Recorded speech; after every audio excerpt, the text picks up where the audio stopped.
Ako po si Celia Veloso, nanay ni Mergin.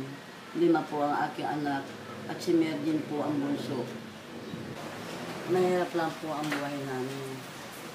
Pinalaki namin yung mga anak namin sa mahirap na pamumuhay. Yung tatay nila, nagtrabaho sa Hacienda Rosita ng ilang taon. Isang gabi, na may sunong-sunong sa tubo, nahulog siya. Yun ang bumaksak sa dibdib niya, sa tiyan. Kaya doon na ho nag-umpisa na nagkasakit ho siya. Doon ho niya nasubukan na umihi ng dugo. Kami po ay namumulot lang po ng mga bote, plastic, mga lata, ganun po. Habang yung tatay nila, siya nag-aayos ng mga bote-bote, mga plastic. Ako naman po, pinipit-pit ko lang po yung mga lata. Yun po ang kinabubuhay ng mga anak ko. Kaya po nakaalala itong si Mergin ng mga ibang bansa. Wala na po siyang asawa. 2 po ang anak niya. At ang trabaho po ni Mergin noon, nagluluto lang po siya ng sopa, spaghetti, pinabalot-balot sa plastic, na inilalako-lako lang po sa bahay-bahay. 5 piso po isang balot. At nag-aangkat din po siya ng ice candy. 50 centavos lang po ang kanya sa ice candy. Kulang po, hindi po niya mapapag-aral yung mga anak niya. Kaya po naisipan po niya mga ibang bansa. Pumunta po siya una sa Dubai. Kaya lang po, ala rin po swerte. Dahil pinagtangkaan po siya na yung employer niya. Tapos pinagtangkaan din po siya ng kasama niya sa bahay. Na sinaksak po siya. Buti po, napalingon siya. Kung hindi, baka may nangyari na sa kanya noon. Pinauwi na lang po namin si Mergin ng 3 buwan po dito sa Pilipinas.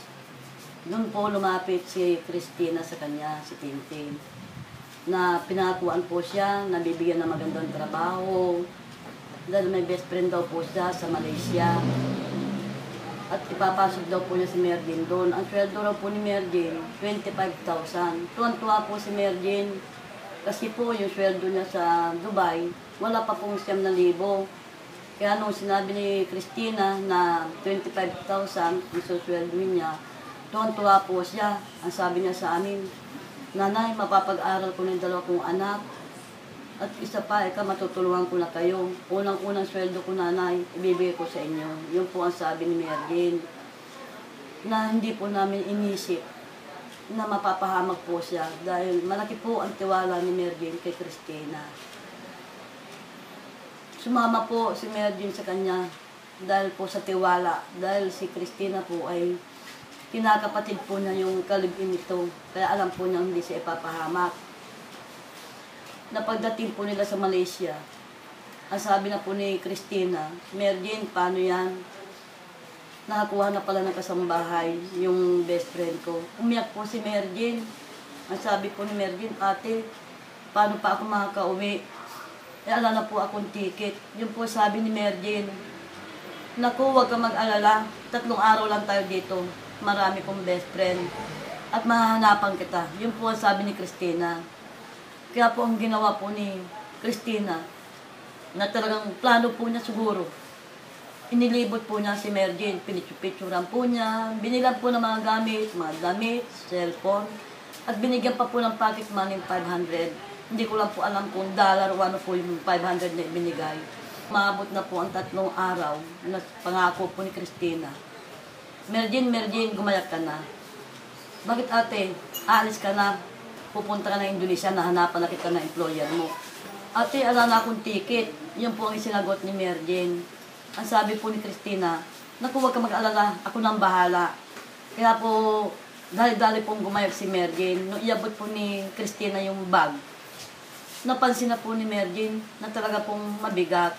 "Ate, bakit mabigat?" Yun po ang sabi niya kay Christina. Ang sinagot po ni Christina, "Talagang ganyan ang bag dito sa Malaysia. Pagkabago, mabigat." Kahit po ganun, kinabahan po si Mergin. Binuksan po niya yung bag na ibinigay ni Christina. Tinignan po niya lahat ng zipper. Wala po siya nakita. Kinapaka pa, wala po siya nakita. Kaya po ang ginawa po ni Mergin, inilagay po yung gamit sa bag. Ako lagi minadali po ni Christina, halos di pa po niya naisusot yung sandals niya. Kaya ang nangyari po, patakbo pa ho, na sumakay sa sasakyan, doon na lang po siya nagsuot ng sandals niya. Kaya po nung pagdating po ng airport, hindi po si Mergin ang nag-ayos po ng bagahe niya. Meron daw po yung isa pong trabahador po doon sa airport na yun. Kinuha po kay Mergin po yung bagahe niya, sila na po nag-ayos. Kaya po, ang ginawa na lang po ni Mergin, yun na lang po sarili niyang kinuha niya. Kaya nga po nagulat daw po siya. Hindi po niya talaga akalain bakit po sa Malaysia wala po na-detect, wala po silang nakita na may karga po yung bag niya. Bakit po sa Indonesia, doon na po siya nahuli. Yun po ang yung pinagtataka niya. Kaya ako po yung nananawagan sa Indonesia, yung lahat po ng tumutulong kay Mergin. Ako po yung nagpapasalamat sa inyong lahat na sana po magtagumpay po tayo sa mga ginagawa niyong pagtulong sa aking anak. Maraming salamat sa inyo. At sa Presidente po ng Indonesia, mahal na Pangulo, nagmamakaawa po ako at nakikiusap. Palayain po niyo ang aking anak dahil inosente po siya. Kawawa po yung dalawa niyang anak. Mula po nung nakulong si Mergin, malaki po pagbabago ng panganay niya. Na anuan po siya, naapektuhan po siyang sobra. Kaya maawa na po kayo, mahal na Pangulo. Sana po, bago po niyo hatulan si Mergin na kamatayan, alamin po ninyo ang buhay namin. Dahil po kung ganun po ang trabaho ng aking anak, maginhawa po, mahal na Pangulo, ang buhay namin. Hindi po kami naghihirap. At ganun naman din po kay President Noynoy Aquino. Nasaan nasaan kayo ngayon, kailangan namin kayo. Napakatagal po nagtrabaho yung mister ko doon sa asyenda ninyo. Doon pa ho nakakuha ng sakit. Pero, at noon po butuhan, dinala namin kayo, nanalo kayo sa Tarlac. Bakit ngayon? Bilang presidente, na sinasabi na kayo po ang ama ng Pilipinas, na pwede po namin takbuhan, lapitan. Bakit po ngayon wala kayo? President, sana po, pasinin mo naman po kami. Maawa kayo, tulungan mo yung anak ko. Umuhayaang matulad po siya ng gano'n. Mamakaawa po ako sa inyo. DFA din. Sana naman, ngayon naman, bigyan nyo ng pansin yung anak ko. Wala kami natatanggap sa inyong balita. Puro sa anak namin. Doon lang kami nakakabalita. Kayo wala. Tuwing tatawag kami sa inyo, wala si Ma'am Patricia. Tuwing tatawag kami sa inyo, busy. Merong nilalagnan si Patricia, merong kumain si Patricia. Puro po, ganun lang sinasabi nyo sa amin.